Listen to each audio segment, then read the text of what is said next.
This is the Promura Gekkor 135mm f1.8 lens. This is a very rare and unique lens. You certainly won't find too much about it online. The lens is also produced under a number of names such as Porst, Apollo, Vivitar, Kenlock, and some others, which further adds to the confusion. On top of that, there are also a few different versions of the optics. This version is one of the later 5-element copies.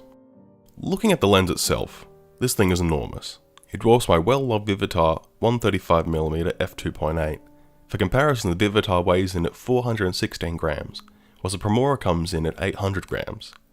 To give further perspective, only Sony and Sigma currently produce a 135mm f1.8 lens, and those cost well over $1,000. In terms of raw image quality, sharpness is decent, chromatic aberrations are fairly well handled, but it has some issues with flaring. I won't go into great detail here, instead I'll write a more technical breakdown and link that in the description below. Really though, the main attraction of this lens is its subject isolation. Being a super fast telephoto lens, it creates an amazingly narrow depth of field. That also forms my core problem with this lens. It is great for portraiture and low light shooting, but it comes at the cost of its usefulness in other areas.